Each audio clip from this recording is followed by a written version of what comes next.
ようこそ。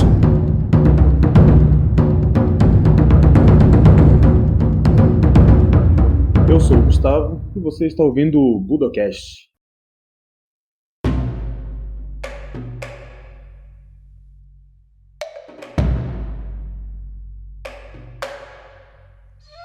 Bem-vindos a mais um Budocast. No episódio de hoje estamos aqui mais uma vez com o Gustavo Supranzetti. E aí, Gustavo, tudo bom? Tudo bom? E aí, pessoal? E para o episódio de hoje, a gente vai tratar de um tema bem interessante, bem complexo, né? E um assunto que, na verdade, não se tem ainda muito consenso em várias questões, né? Que é falar sobre quem foi o Sokaku Takeda. Antes de você começar, porque eu sei que você preparou aí pesquisou aí um pouco mais sobre isso, um pouco mais aprofundado sobre a vida dele, né? Eu queria só ler duas coisas aqui antes da gente começar, como se fosse para dar uma introdução no assunto. Assim, falando sobre a vida do Sokaku Takeda, meio que a gente está contando, de certa maneira, a história do Daitoryu, né? Que é o estilo que o Morihei Ueshiba aprendeu e que tem muita influência aí no que é o Aikido hoje. A própria ideia de que, falando sobre a vida do Sokaku Takeda, a gente está falando sobre, vamos dizer, o desenvolvimento do Daitoryu, especificamente a criação do Daitoryu, já é uma coisa que poderia ser meio polêmica, né? Mas então, antes da gente começar isso, eu vou ler primeiro. No livro do Nippon Budokan, eles têm o Daitoryu Aikijujutsu como uma das escolas que eles apresentam no livro. E dá uma visão geral, assim, do entendimento da história do estilo. Então, o que diz no livro do Nippon Budokan? Fala assim: de acordo com a lenda, o precursor do Daitoryu Aikijujutsu foi fundado por Minamoto no Yoshimitsu e foi passado para o clã Takeda. Com a morte de Takeda Shingen em 1573, a família Takeda mudou-se para a região de Aizu. Hoshina Masayuki, filho adotivo do ex-servo de Takeda, Hoshina Masamitsu, foi nomeado governador de Aizu em 1644. Ele ordenou que todos os vassalos mais antigos aprendessem Oshikyuchi,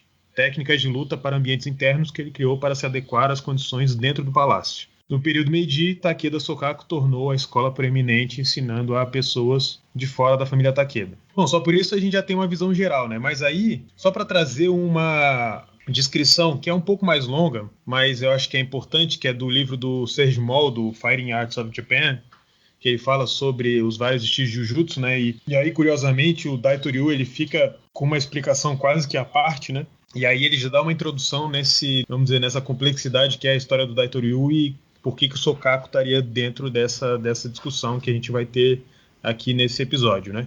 E fala assim: atualmente existem várias escolas ativas no Japão que usam o termo Ai. Dependendo da escola, eles se referem a seu sistema como Aikijujutsu, Aikinojutsu ou Aikijutsu. Alguns usam os três termos ao se referir a maneiras ligeiramente diferentes de aplicar a sua técnica e afirmam que esses nomes representam níveis técnicos diferentes. A história do Aiki ainda é objeto de grande controvérsia entre defensores e adversários da arte. De acordo com a doutrina de escolas como Daitoryu Aikijujutsu e Takeda Ryu Aikinojutsu, a arte se originou no período Heian, ou mesmo antes. As histórias de Daitoryu e Takeda Ryu estão entrelaçadas com referências a figuras lendárias e mitológicas, bem como a figuras históricas. Ambas as escolas referem-se a Shinya Saburo Minamoto no Yoshimitsu, um descendente do imperador Seiwa, como fundador da arte atual. O filho de Yoshimitsu, que segundo algumas interpretações também contribuiu para o desenvolvimento da arte, mudou-se para a província de Kai e adotou o nome Takeda.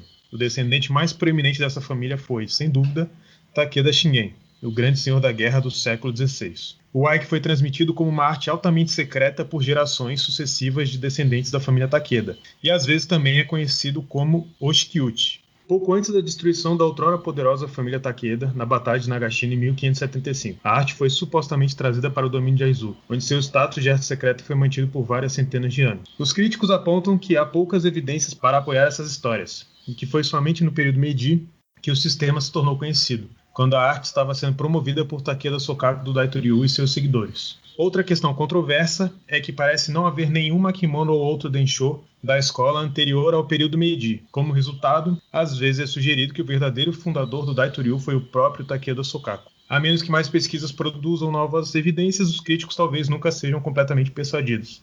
Aí ele diz mais embaixo em outro trecho, né? É difícil contestar as qualidades técnicas do Daitoryu, já que, em essência, ele não é muito diferente de muitas das outras escolas tradicionais de artes marciais. O Aikijujutsu não é muito diferente do Jujutsu e de outras escolas tradicionais de Jujutsu. Na verdade, alguns dos makimonos mais antigos que carregam o selo de Takeda Sokaku mencionam o Daitoryu Jujutsu. Aqui ele está chamando a atenção para o fato de ainda não ter o Aiki, né, no nome.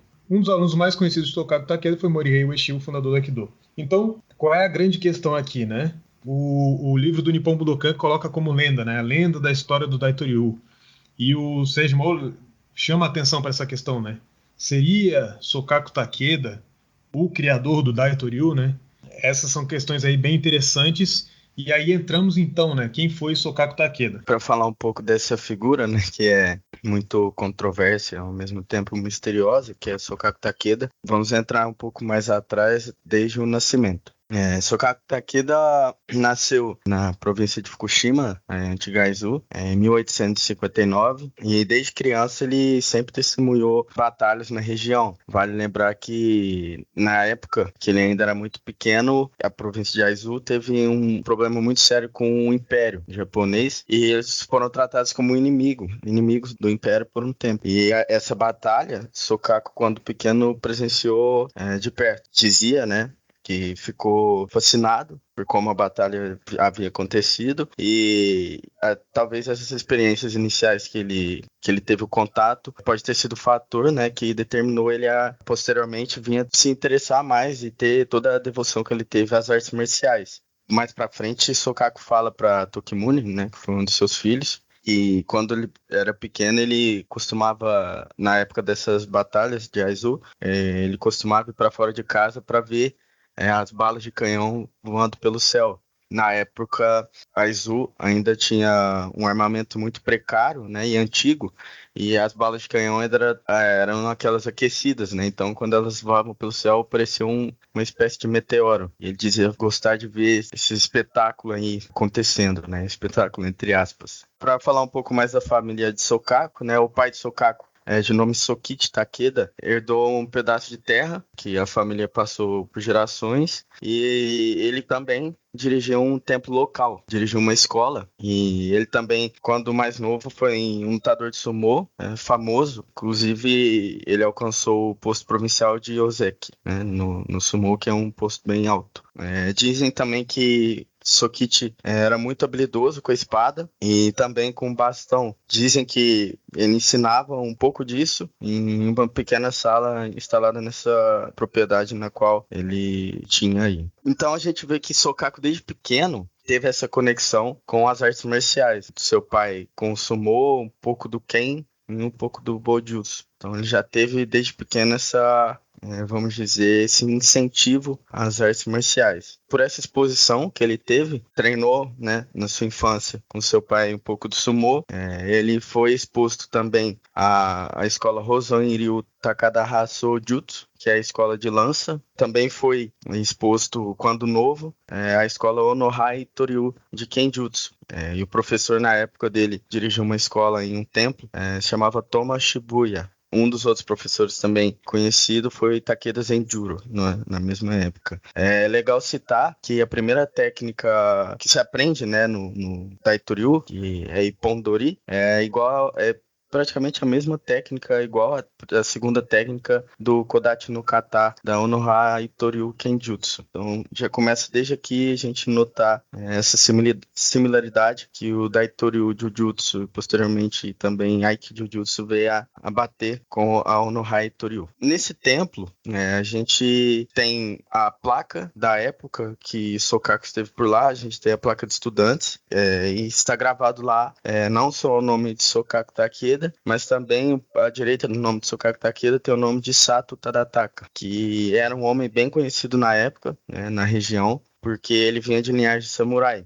Seu avô foi Kenshiro, que foi um samurai ainda de clã, né, ainda famoso, carregava o nome, e o seu bisavô, mais famoso ainda, de nome Kinemon, ele foi Otomoban. E Otomoban, para quem não sabe, era o líder de escolta, né? Responsável por proteger o senhor feudal, né, entre aspas, local. A escolta que Kinemon fazia do senhor era composta mais ou menos por cerca de 50 a 60 homens. Ele escolhia esses homens de acordo com a competência deles nas artes marciais, né? Antigamente eram citadas como Bugeiju Rappan, né? As 18 artes do samurai, que incluíam aí no currículo Kenjutsu, Yaijutsu, Sojutsu, Kyujutsu, Jujutsu e por diante. Essa estreita relação que Sokaku Takeda teve com o Sato Tadataka, na época que aprendeu Onohai Toryu Kenjutsu, fez com que ele tivesse também um pouco de aprendizado no que Sato Tadataka sabia das artes marciais. Por vir de linhagem samurai, ele sabia a arte de Oshikyuchi, que o Gustavo falou logo no início, né, que é a arte de como se portar dentro dos palácios, né, ou técnicas para dentro dos palácios, ou seja, técnicas sentadas e tudo mais.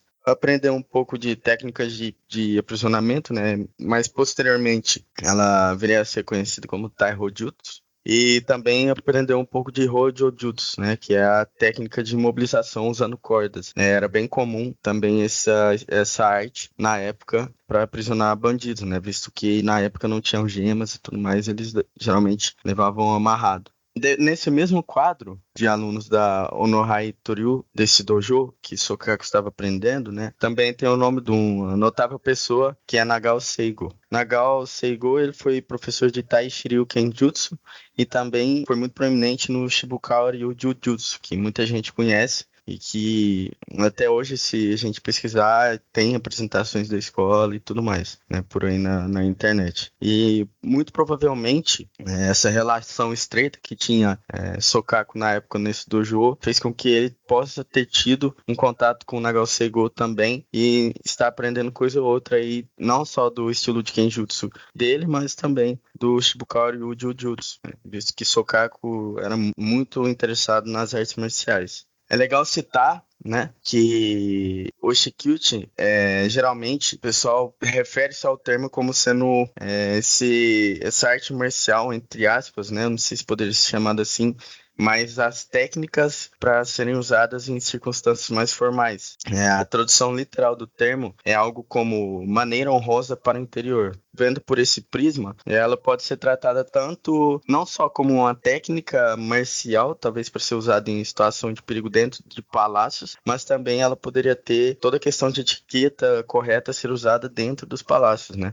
Então, talvez ela não fosse um método de Jujutsu só, mas também carregasse a forte etiqueta, né, urei, para ser aprendido. Passando esse tempo, Sokaku acaba tendo de sair da escola de seu pai Sokichi, né? Aos 13 anos, Sokaku acaba meio que sendo expulso, né, por mau comportamento. Sokaku era na época bem teimoso com essa questão da escrita e tudo mais, e que ele saindo sem saber escrever, continua sem saber escrever pro resto da sua vida, né? Então, ele acaba sendo um semi-analfabeto. Com a saída da escola por mau comportamento, ele consegue que seu pai enviasse ele para Tóquio para tornar um Uchideshi, né, na tradução, discípulo residente de Sakakibara Kenkichi, né, da escola de Shinkagiryu.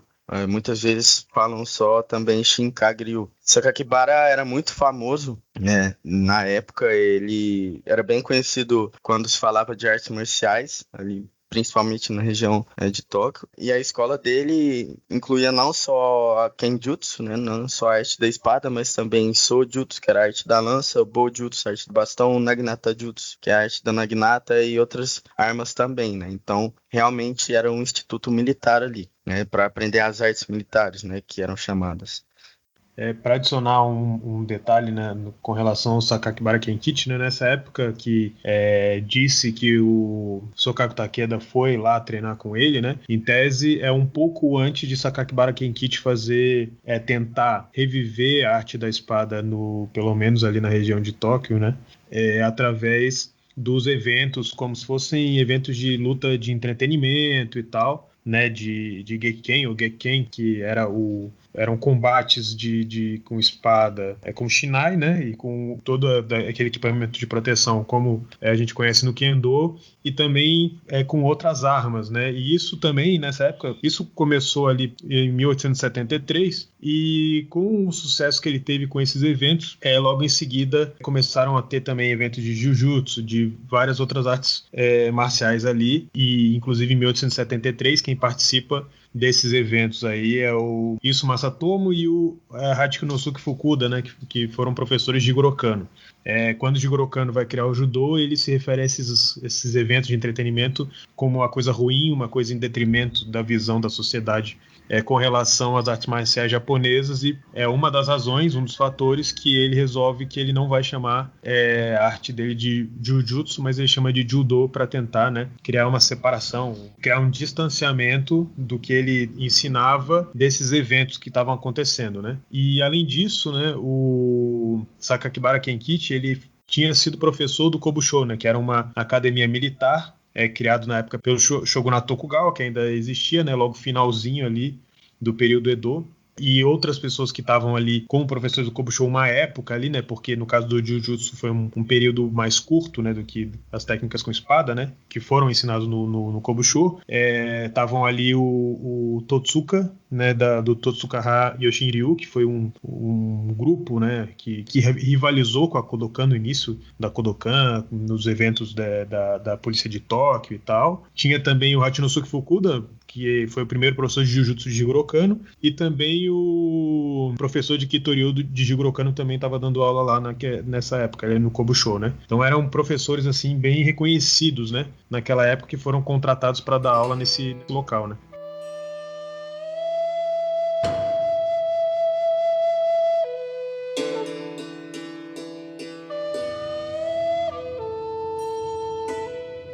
Nessa época também, o dojo de Sakakibara era muito conhecido pelo seu estilo de Kenjutsu, né? Que diziam que era um estilo mais duro, um estilo mais bruto. E as técnicas da escola de Sakakibara também, posteriormente, foram a ser transmitidas como currículo técnico do Daitoryu. Então, mais uma vez, a gente consegue enxergar essa relação das escolas que Sokaku Takeda passou dentro do Daitoryu Kijujutsu, né? Quando o Sokaku esteve como residente aqui no dojo de Sakakibara, tinha muitos alunos treinando lá, muitas pessoas que viriam a ser pessoas de nome no Japão também. É engraçado que ele costumava dizer que na época o pessoal saía sempre machucado de lá, por conta da espada de Sakakibara pegar sempre na cabeça. É bom lembrar que Sakakibara foi um dos primeiros a adotar o uso de uma espécie de Shinai, que não viria a ser a versão que conhecemos hoje, mas talvez entre aspas, protótipo para chegar até onde a Shinai é conhecida hoje em dia. Nesse mesmo dojo, havia um estudante chamado Jirokichi Yamada. Ele estreita a relação com o Sokaku nessa época, tanto que mais tarde ele se torna professor, né, de Kenjutsu na Universidade de Hitotsubashi e convida, né, Sokaku para fazer uma demonstração na universidade, justamente por conta dessa época que eles treinaram juntos no dojo do Sakakibara, e ele viu a habilidade que Sokaku Takeda tinha, né, com a espada. Claramente, até aqui a gente consegue ver que Sokaku teve conexão com várias artes marciais, vários sistemas, e muitas das vezes ele com certeza teve contato com outras pessoas para que ele pudesse testar, né, as suas habilidades e botar em prática aí tudo que tinha aprendido e vinha aprendendo, né. Essa estadia do Sokaku em Tóquio, né, no dojo do Sakakibara, cerca de 2 anos e meio a 3 anos, acabou sendo interrompida pela morte do irmão mais velho do Sokaku, que chamava Sokatsu. Em 1876, Sokatsu ele deu início ao sacerdócio e na sua morte repentina, assustou todo mundo. Acabou que o pai de Sokaku Takeda, Sokichi, determinou que Sokaku Takeda sucedesse o irmão Sokatsu, que havia acabado de morrer, na posição que ele estava ocupando no sacerdócio, que era uma vocação respeitada para a época. Então o Sokaku acaba tendo que voltar, e nessa época ele já estava com seus 17 anos, mais ou menos, para quando ele foi assumir esse posto do irmão, e ele foi enviado para o santuário de Tsutsukoaki, que ficava ali também na prefeitura de Fukushima. O sacerdote-chefe na época, né, do templo que ele acabou sendo enviado era Chikanori Hoshina. Anteriormente, todo mundo conhecia ele por Tanomo Saigo. E ele também, Chikanori Hoshina, ou Tanomo Saigo, havia sido antes um conselheiro-chefe do clã Aizu. Então era muito famoso na região pela sua excelência aí nos seus trabalhos, não só como ex-conselheiro, mas também agora como chefe do sacerdócio, né, o sacerdote principal do templo. É bom dizer que nessa época, o Shikanori Hoshina, né, ele simpatizava com a causa de Takamori Saigo, que Takamori foi uma figura importantíssima aí na restauração Meiji, e depois de algumas discordâncias com o governo, ele acabou entrando em conflito, né, com o mesmo e acabou querendo criar uma força paramilitar, digamos assim, né. E Hoshina, sabendo dessa revolução que Takamori estava querendo fazer, falou para Sokaku, que era recém-chegado na época, sobre a situação política, situação militar da época, o que estava acontecendo ali na província, e falou bastante também sobre as atividades de Takamori Saigo em Kagoshima, que é isso que eu acabei de falar, dele estar formando uma força, entre aspas, uma força paramilitar, né, reunindo homens para uma rebelião. Depois de um tempo nesse templo, com Hoshina, Sokaku acabou abandonando o templo e o dever de sacerdócio que ele estava tendo, né, melhor dizer assim, e foi para Kyushu com a intenção de se juntar ao exército de Takamori Saigo, né? Então acaba que Hoshina meio que convence ele a ajudar na causa de Saigo, né, de Takamori Saigo. Mas nesse caminho em direção a Kyushu, Sokaku Takeda passa por Tóquio, e nessa passagem por Tóquio ele acaba visitando Sakakibara. E com certeza ele conta para Sakakibara o porquê que ele estava passando por lá, até pelo respeito que ele tinha pelo seu mestre. E nessa passagem ele conta que estava passando por lá para se juntar ao exército de Takamori, né, para fazer o famoso Musha Shugyo, né, que era entre aspas aqui, uma peregrinação, né, das artes marciais, para depois vir a participar da rebelião. Tendo em vista essa visita a Sakakibara, já que Sokaku Takeda tinha como caminho, né, como direção final Kyushu, ele escreve uma carta e entrega para que Sokaku entregasse para uma pessoa de nome Shunzo Momonoi, que na época Shunzo Momonoi também era um mestre da espada, né, um mestre de Kenjutsu muito famoso e amigo de Sakakibara Kinkichi, né, e o mesmo se encontrava em Osaka na época. Provavelmente, penso eu, que essa carta que Sakakibara entregou para Sokaku Takeda entregar a Momonoi fosse talvez uma espécie de carta de recomendação para que Sokaku passasse um tempo lá na residência de Momonoi, mas também uma carta para que Momonoi impedisse que Sokaku fizesse parte, né, se juntasse ao exército de Takamori Saigo. Porque quando o Sokaku chega em Osaka e vai ao encontro do Momonoi, ele entrega essa carta, né? Então, o Momonoi passa a ensinar ele o estilo de Kenjutsu dele, que era o Kyoshin Meichiryu, e trata ele como um convidado no dojo. Então, trata o Sokaku com toda a cordialidade possível, e além disso, ensina o estilo de Kenjutsu. Sem uma carta de recomendação forte nessa época, com certeza ele não seria admitido ali, e nem seria tratado da forma como que foi tratado. Momonoi, na época, né, um pouquinho depois também, ele acabou se tornando um instrutor da polícia, justamente por recomendação também de Sakakibara, né? Quem ensinava na época era Sakakibara, essa academia de polícia, mas ele acabou recomendando Momonoi para tomar o lugar dele nesse trabalho, porque achava que Momonoi era mais educado para esse trabalho do que ele vinha sendo, né?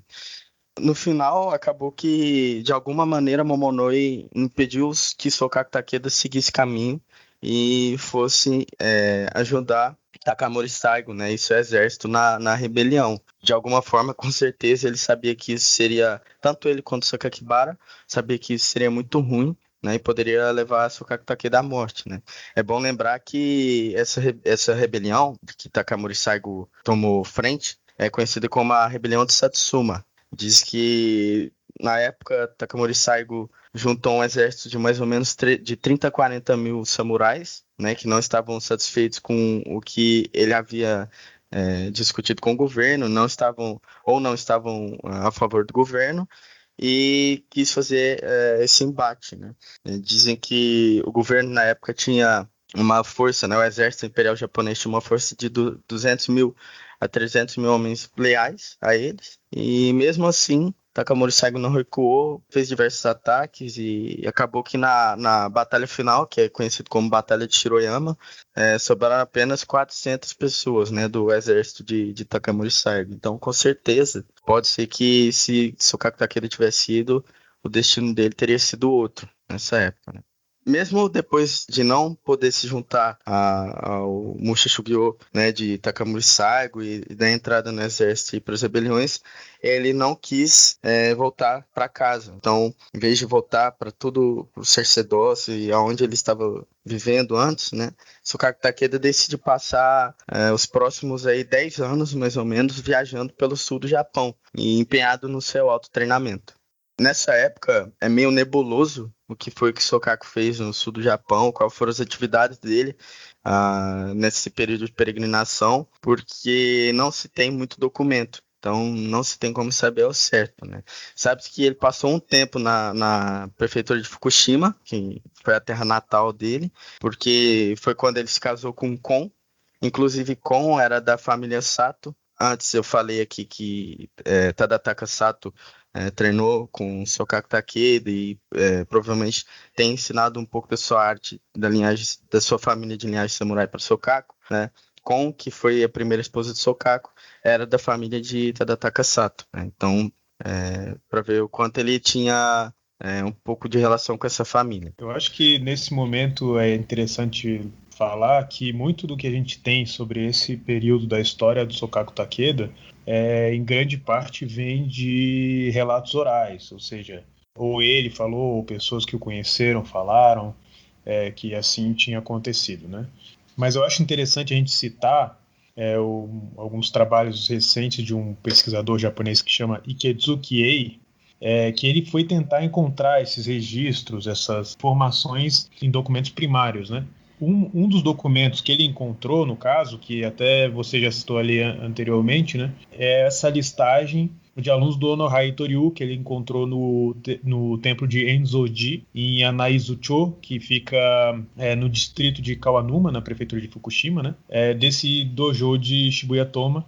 É um templo do budismo Rinzai Zen, né? Existe até hoje esse templo. Quem for no Google pode encontrar as fotos do templo. É um templo muito antigo, né? Então, já daquela época, né, como a gente falou, o Takeda, ele treinava no Onohai Toryu, então muito provavelmente nesse templo, né? É interessante lembrar que na época era comum as pessoas irem estudar no templo, inclusive estudar caligrafia, estudar uma série de coisas. Como a gente sabe, por alguma razão, seja essa, né, que se conhece, ou seja qualquer outra, o Sokaku Takeda, ele não escrevia grande parte, ou tudo, né, desses materiais, desses registros que ele tinha, né?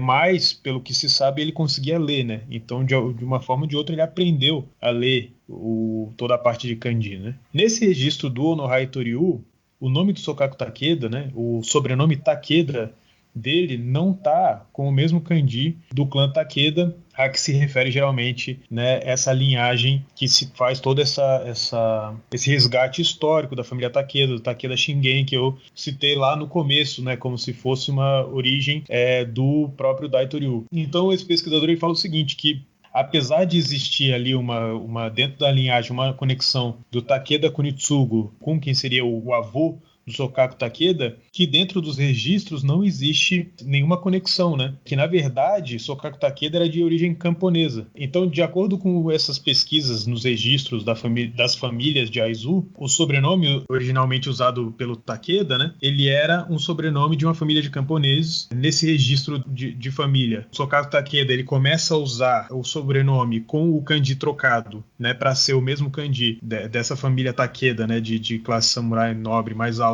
a partir de 1872, né? E nesse registro de 1872, o pai do Sokaku Takeda é registrado como Soikichi, e o seu avô, na época, já estava registrado como falecido, e o nome dele não era Soemon, como geralmente se refere ao avô do Sokaku Takeda, mas Somonemon, né? E nesse registro ele diz ainda que é confirmado que o pai do Sokaku Takeda ocupava uma posição social de camponês, então ele trabalhava na agricultura, então ele não era de uma família de samurai. Aí a gente chega nesse trecho, né, que a gente estava falando aqui, de que ele se casa com sua primeira esposa, que chamava Kon, em 1884. E ela era uma vizinha dele, né, da família Sato, como você já falou, né, sobre o Sato Tadataka, que estava lá também no registro de alunos do Onohai Toryu, etc, etc. Quando Sato Tadataka morre em 1885, segundo também o Ikezuki Ei, Sokaku aprende o Shibukawa Ryu Jujutsu e se torna instrutor do dojo do Nagao Seigo,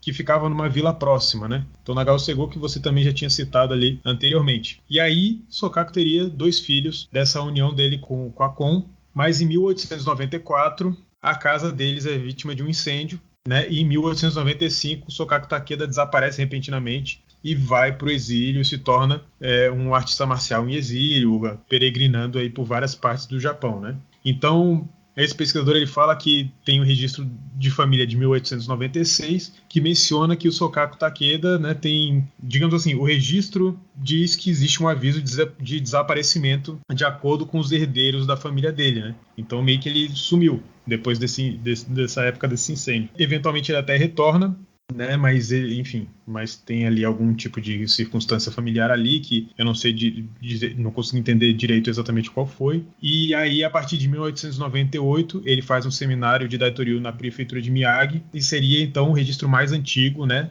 dentro dos livros de registro do próprio Sokaku Takeda, de quando ele começa a ter o registro das aulas que ele dava de Daitoryu. E aí a primeira esposa dele, ela acaba morrendo aos 42 anos em 1908. Essas pesquisas aí do Iketsuki Ei estão em alguns livros que ele lançou, né? Um chama Sokaku Takeda, o outro chama Sokaku Takeda de Aizu, o outro chama Começo do Aiki, o segredo do prodigioso, Takeda Sokaku. E então ele vai, né, dentro dessa linha de tentar encontrar esse registro e acaba encontrando essas coisas muito interessantes, ou seja, que no final das contas, de certa maneira, essa linhagem construída, né, dentro lá da família do famoso Takeda Shingen seria algo que foi construído, algo que não era de fato, visto que a família do próprio Sokaku Takeda seria uma família de agricultores, né? Infelizmente eu não tenho os livros, né? Eu consegui encontrar as informações assim um pouco distribuídas, né? O próprio pesquisador tinha um blog pelo menos, tem uma página no Facebook, no Twitter e tal, e existe algumas coisas do trabalho dele que estão nesses livros, né?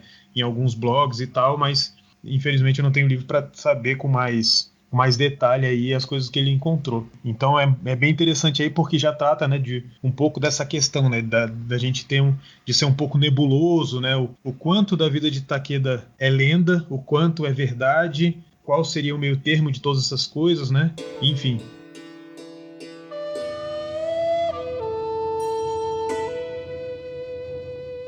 Depois que ele casa com Kon, né, e tem 2 filhos, como o Gustavo acabou falando, ele acaba acompanhando o Tsugumichi Saigo, né, que era o irmão mais novo de Takamori Saigo, até Hokkaido, por volta de 1887, mais ou menos, quando o Tsugumichi se tornou chefe do projeto de desenvolvimento de Hokkaido. E é provável que Sokaku, nessa época, tenha continuado seu treinamento nas artes marciais, estendendo aí o seu treinamento até mais ou menos 1890. E foi aonde dizem, pessoal, os pesquisadores aí, que nessa época entraram em consenso que pode ser quando ele pode ter começado a ter sua carreira de professor, né? Também acabou visitando nessa época que ele viajou com o Tsugumichi Saigo. Algumas vezes ele visitou o Chikanori Hoshina, ou Tanomo Saigo, como eu disse antes, em algumas ocasiões, na residência ou nos santuários que ele estava tomando conta, né? Devido a toda essa relação próxima, né, de Sokaku Takeda com o Chikanori Hoshina, existem pessoas que escrevem, e essa é uma linha de pesquisa muito conhecida também dentro da história do Daitoryu Aikijujutsu, que refere que Shikanori Hoshina foi quem ensinou a arte, né, do Daitoryu para Sokaku Takeda. Essa hipótese ela tem base, principalmente, como eu disse, na proximidade de Hoshina com Sokaku Takeda e também com um Shiro Saigo, né? Shiro Saigo, para quem não sabe, fizemos aqui um episódio dele, um dos Shitenos Kodokan, muito famoso no judô, era um dos filhos de Shikanori Hoshina, que antes vinha do nome Tanomo Saigo.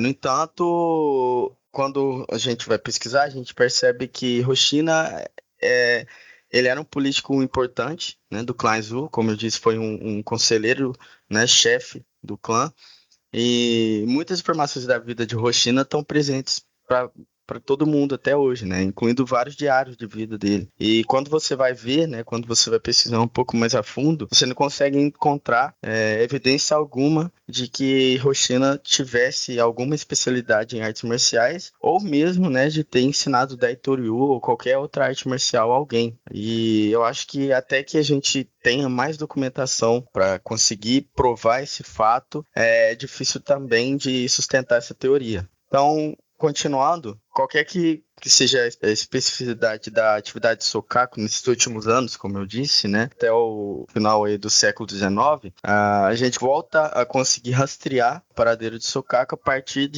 do final da década de 1890, porque sobreviveram vários livros de registro dos alunos de Sokaku, chamados Emeiroku, e também os livros de pagamentos, né, que eram chamados Shareiroku.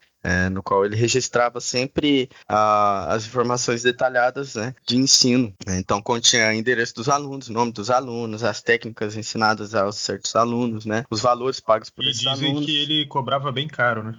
Dizem que ele cobrava uma quantia alta, né. Bom, tem também todos esses valores registrados, e é bom lembrar que, como Sokaku não sabia escrever, era sempre alguém, né, que acabava tomando todas essas notas para ele. Com base nesses livros de registro que a gente tem, né, que sobraram aí depois da morte de Sokaku, a gente consegue verificar, como o Gustavo também disse, né, que o registro mais antigo é de 1898, na qual, como o Gustavo muito bem disse, ele conduziu um seminário de Daitoryu na província de Miyagi. E a partir de 1910, as atividades de Sokaku acabam sendo mais centradas na região de Tohoku. Então, em 1910, Sokaku acaba por acompanhar um chefe de polícia da prefeitura de Akita. Esse chefe de polícia era bem conhecido também na época, de nome Sanehide Takarabe.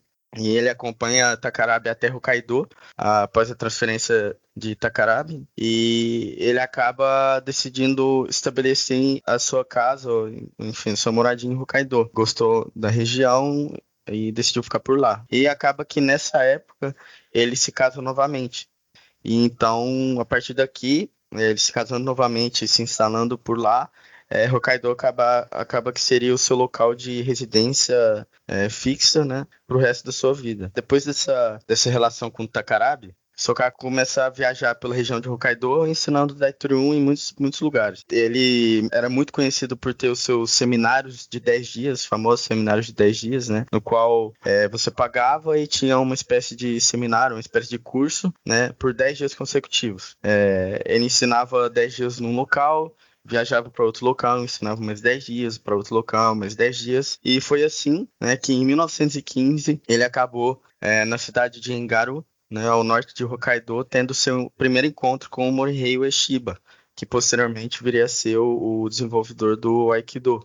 O Ueshiba nessa época tinha 32 anos e ficou muito surpreso com a habilidade que Sokaku tinha, não só nas armas, né, mas também com o Jujutsu. Sem pensar duas vezes, ele acabou se tornando um aluno, né, de Sokaku. O Sokaku admitiu ele como aluno, e nessa época o Ueshiba estava muito entusiasmado, né, com o Daitoryu que Sokaku estava ensinando. Por causa disso, ele acaba convidando Sokaku a mudar para Shirataki, onde o Ueshiba tinha uma residência junto com um grupo de outros colonos lá. E Sokaku acaba indo e aceitando o convite do Ueshiba, né, e ensinando Daitoryu na casa do Ueshiba por um período de tempo. Mais tarde, com o dinheiro que ele foi ganhando, ensinando e tudo mais, ele acaba comprando a sua própria casa por lá. Mais uma propriedade, né?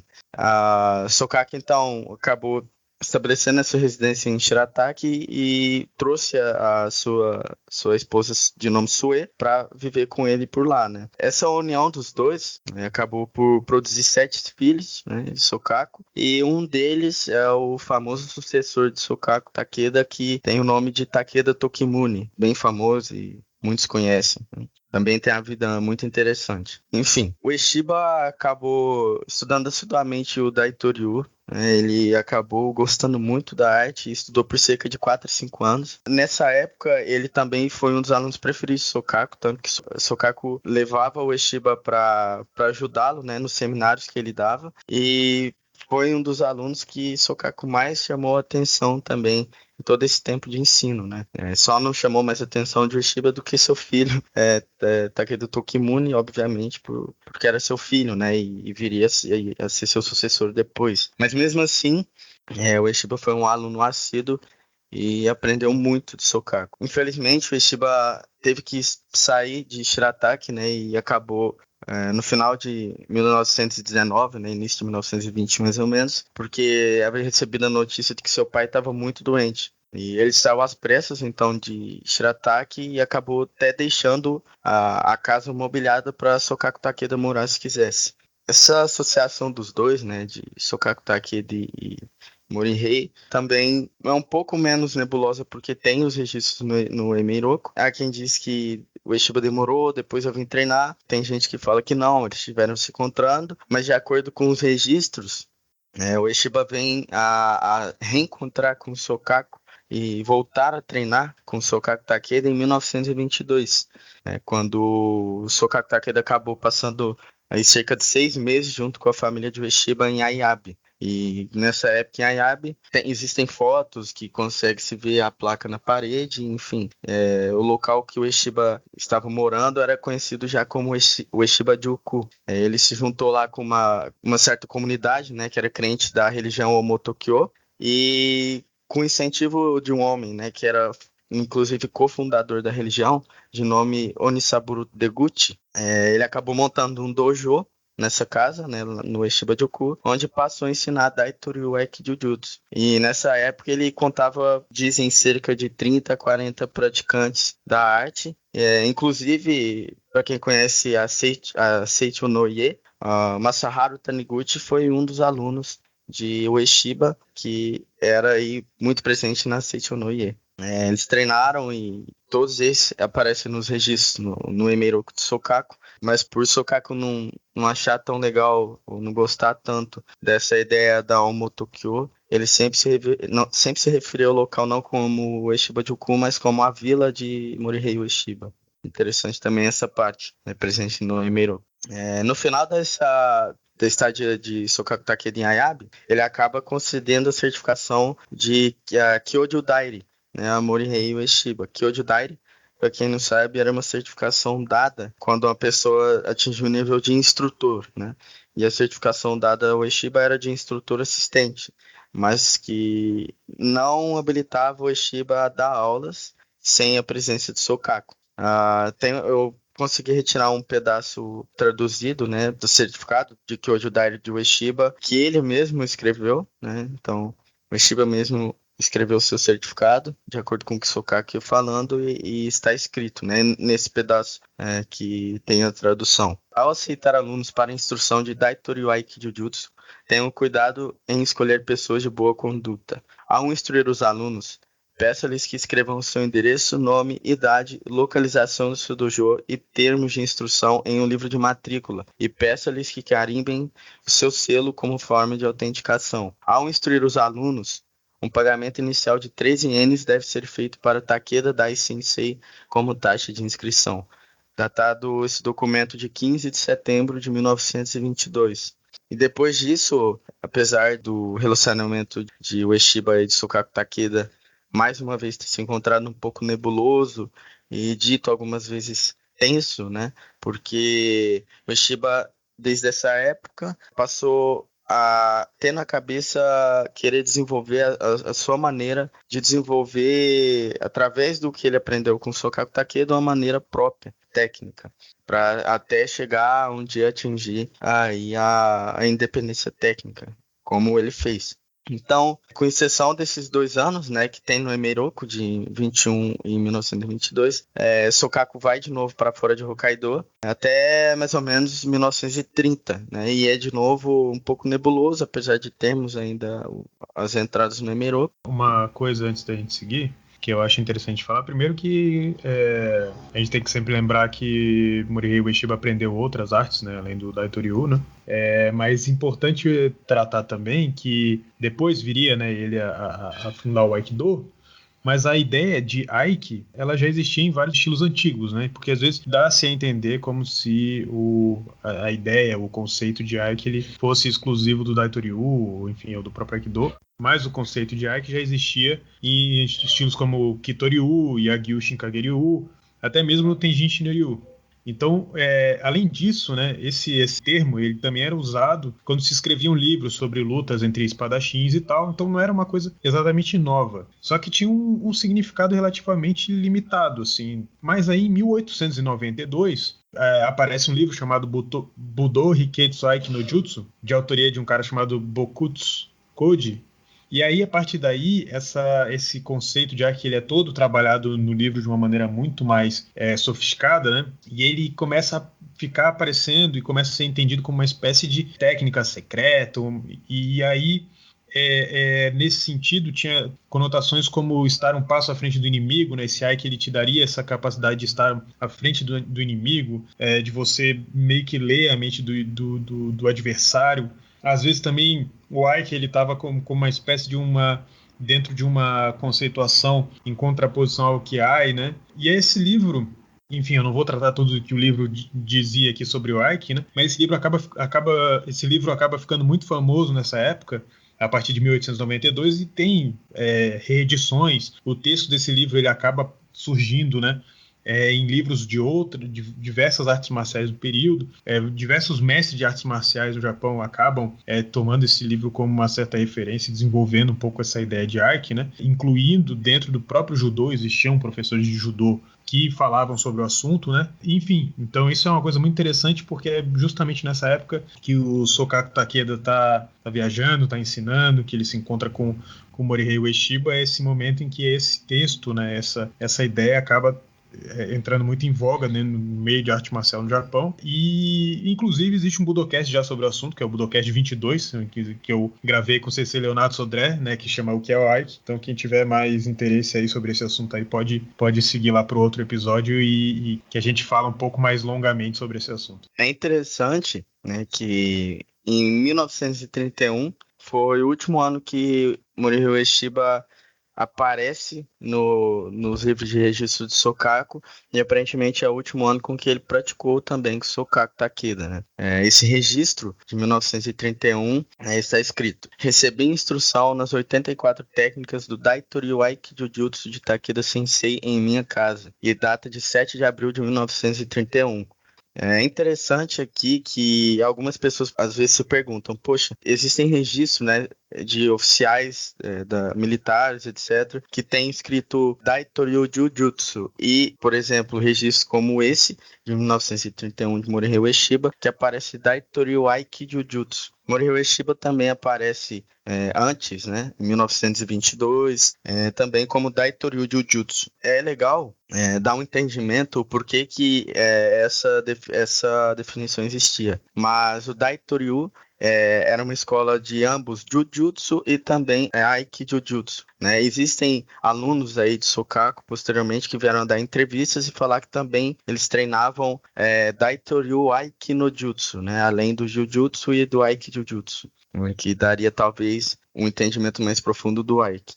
Mas a definição que o Sokaku Takeda dava para Daitoryu Jujutsu e Daitoryu Aiki Jujutsu é que para militares, oficiais militares, enfim, ele ensinava o Daitoryu Jujutsu, pois eles precisavam de, muitas das vezes, atacar primeiro, né, para prender aí bandidos ou ladrões, né, na época. Então, o Jujutsu era primordial para que eles conseguissem executar o trabalho. Tokimune Takeda, filho do Sokaku, vem posteriormente a dizer que o ataque primeiro, né, é chamado de Kiai, né, ou seja, o ataque antes é chamado de Kiai.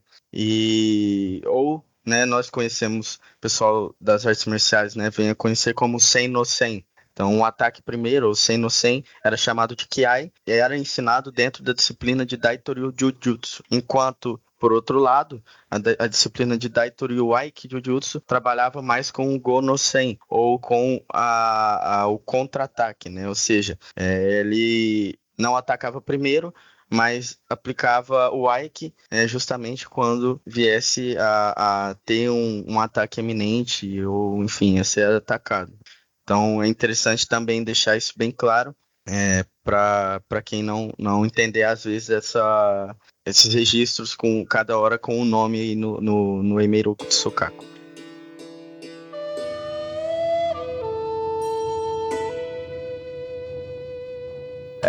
Como eu disse, Sokaku era bem famoso, né, por ensinar oficiais, né, militares e tudo mais, e inclusive ele tinha acho que a maioria dos alunos dele durante a carreira dele foram militares, né, foram policiais, e realmente eles gostavam da arte de Sokaku.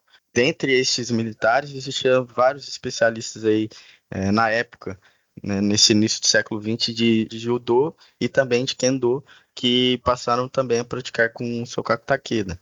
Eles diziam que Sokaku era uma pessoa muito severa, que a maneira como ele dava a aula era muito dura.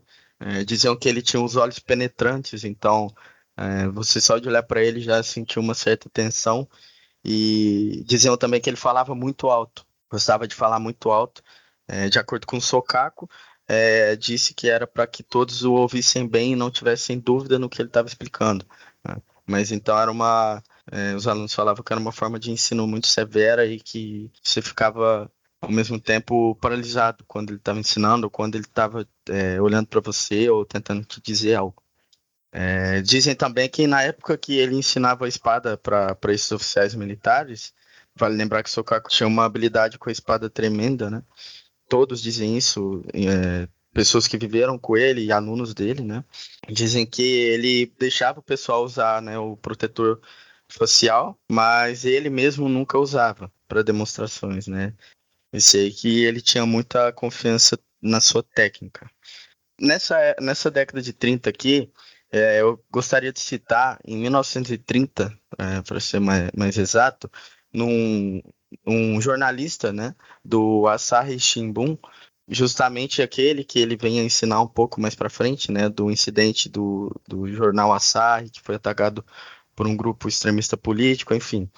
Em 1930, um jornalista desse mesmo jornal fica sabendo, né, desse mestre, que muitos estavam comentando sobre ele e que era Sokaku Takeda em questão, né? Ele vai atrás dele para entrevistá-lo ou entender um pouco mais do que Sokaku Takeda estava fazendo, né? Esse jornal tem como título Ima Bokuden, né? E ele conta essa saga do jornalista atrás de Sokaku Takeda. Eu não vou ler tudo aqui, mas eu gostaria de ler só o pedaço que ele... Bom, enfim, ele faz alguma demonstração para os jornalistas, pouca coisa, porque Sokaku Takeda era famoso por não gostar que ninguém visse suas técnicas, ou ele não gostar de demonstrar suas técnicas para o pessoal de fora, mas ele, né, de acordo com o artigo, ele demonstra uma ou duas técnicas direto para o jornalista, para que o jornalista pudesse entender do que se tratava, e não tivesse dúvida da funcionalidade da arte. E ao final do artigo, Sokaku diz: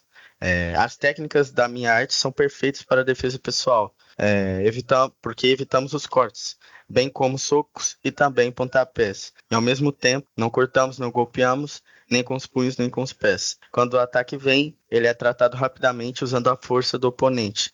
Até mulheres e crianças podem executar essas técnicas. No entanto, a minha regra é nunca ensinar essas técnicas a ninguém sem uma recomendação prévia, pois elas são devastadoras se mal utilizadas. Eu sei que algumas pessoas ensinam essas técnicas em Tóquio, mas não acho que se possa ensinar aos outros se não tiver um conhecimento avançado.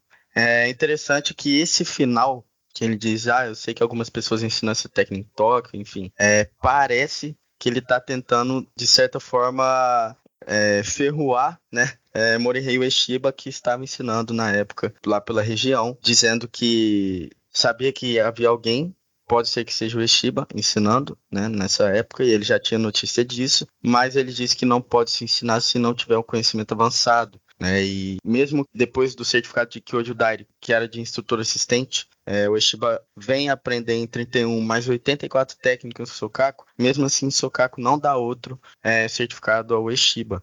Talvez esse distanciamento que Morihei Ueshiba faz para o caminho da independência técnica possa ter deixado o Sokaku Takeda meio amargurado, né? E ele vem a dar esse depoimento. Mas enfim, apesar de, como eu disse, dele conversar um pouco com esse jornalista, demonstrar um pouco, ele não gostava de demonstrações, como eu disse, né? Ele falava que ele falou ao seu filho, né? Inclusive essas informações de Tokimune Takeda que eu venho citando, são informações que são datadas da década de 80, na qual Tokimune Takeda fez uma série de boletins, né, no Daitokan, do dojo que ele ensinava, contando para o pessoal do dojo um pouco da sua vida e um pouco das histórias de Sokaku Takeda, né? Então vem de lá essas informações. Tokimune fala que Sokaku Takeda sempre falava para ele, sempre o advertia para não ensinar essas técnicas ao público, não fazer demonstrações abertas, porque não teria perigo de ninguém roubar a técnica dele. Da mesma maneira, ele falava para o filho nunca repetir uma técnica 2 vezes, né?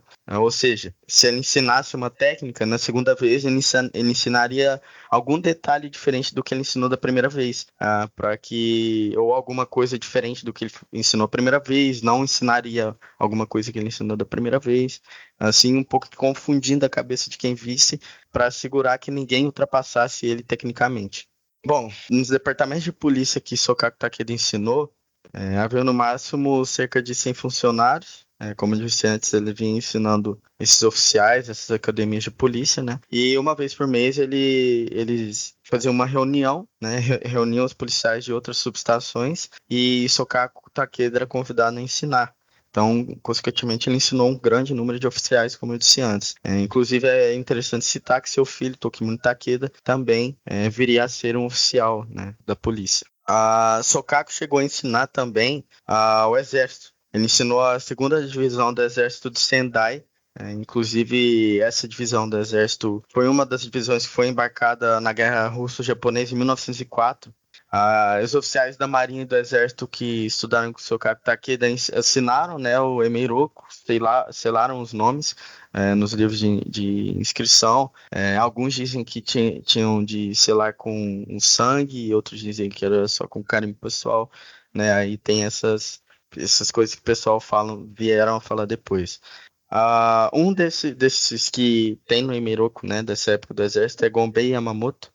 Ele foi 2 vezes primeiro-ministro do Japão, era muito famoso, né, de Kagoshima, e que foi também a prefeitura natal de Isamu Takeshita, que também é o almirante Isamu Takeshita, famoso no Japão, vem a ser aluno também de Sokaku Takeda. E também Takeshita faz a ponte, né, de apresentar Morihei Ueshiba a Gonbei Yamamoto, que por sua vez também tinha sido aluno de Sokaku Takeda. Diz Takeshita, ele aprendeu muita coisa com o Sokaku, né, nos anos 20 ali, apoiou bastante Sokaku Takeda, inclusive existem aí relatos de quando Takeshita teve em viagem para os Estados Unidos, na década de 30, que ele demonstrou a arte, né, do Aikijujutsu nos Estados Unidos. Também é um repórter, né? Ele demonstra ao repórter uma técnica, aí o repórter fica surpreso e ele fala, tá vendo? Eu poderia ter te matado facilmente. Isso tem um recorte do New York Times. Eu não sei a data, mas eu sei que é do ano de 1935. O título é algo como Homem de Jiu-Jitsu ou Professor de Jiu-Jitsu surpreende repórter, enfim.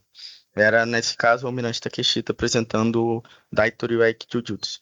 Nessa época, a partir de 1934, né, voltando aí para continuando a linha do tempo que a gente encontra Sokaku mais ativos na área de Tohoku, na área de Kanto e também na área de Kansai.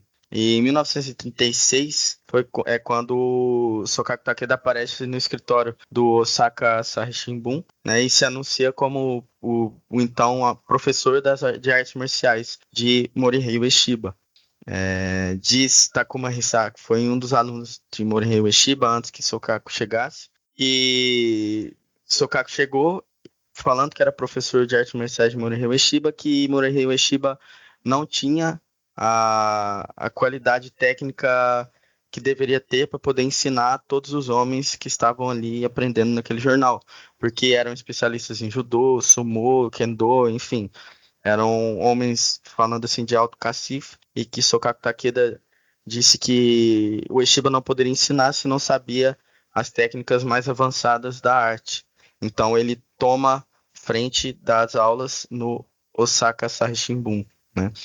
As razões por quais Sokaku aparece no jornal, ninguém sabe, né? E acho que vai continuar sem saber como ele apareceu lá do nada, né, quando o Ueshiba estava ensinando desde 33, mas de todo caso, Sokaku passa a ensinar o jornal, né, em maior parte do seu tempo e dos seus próximos anos ensinando no jornal, e inclusive ele concede posteriormente o título de Menkyo Kaiden, ou título de transmissão direta da arte, para Takuma Hisa e Masaoto Nedachi, em 1939, e são os dois únicos Menkyo Kaiden que Sokaku Takeda dá em vida. É interessante isso também.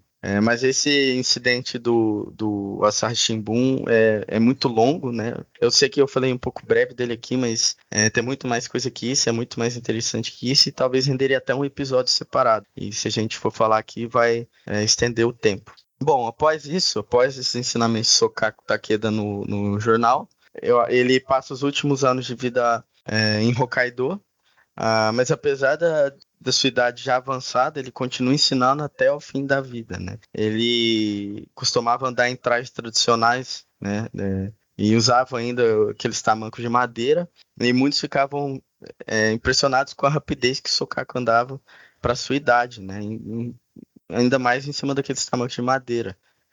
E ele era muito forte, né? Até seus últimos anos ele foi forte. Sokaku viveu até os 86 anos, quando ele estava nos seus últimos dias, ele estava ensinando, inclusive, né, numa delegacia de polícia em Muroran, né, na região de Hokkaido, e depois ele desceu para Hakodate. De Hakodate, ele viajou para Honshu, que era ali a ilha principal do Japão. E foi nessa viagem que Sokaku acaba falecendo, em 25 de abril de 1943, em Aomori, como resultado aí de um derrame. Ele, então, teve um derrame enquanto viajava e acabou por falecer. Ele tinha uma frase muito famosa, né, que Tokimune Takeda vem a falar depois, que ele sempre falava quando saía de casa: um homem de Budô nunca sabe para onde está indo. Não espere que eu volte. Pense que você está me vendo pela última vez. E foi assim, né, que ele foi e acabou falecendo, até que a polícia informa a morte de Sokaku Takeda para Tokimune Takeda. Alguns dizem, inclusive, que nessa época que Sokaku morreu, alguns livros de Sokaku Takeda foram queimados com ele, no momento que ele foi cremado. A gente não sabe se é por causa disso que muito da história de Sokaku Takeda e do Daitori Jujutsu é nebuloso, mas de toda forma, por mais que existam lacunas, né, dentre a história, a gente tem esses livros de registro e que Sokaku deixou, que não são poucos, né, e alguns documentos, algumas retratações, né, como você tem entrevistas ou dos próprios alunos de Sokaku que vieram contar depois, para contar um pouco da história de Sokaku Takeda, né, que foi um excelente artista marcial, não só no Jujutsu, mas também nas armas, né, como Kenjutsu, o Sojutsu, enfim. E com certeza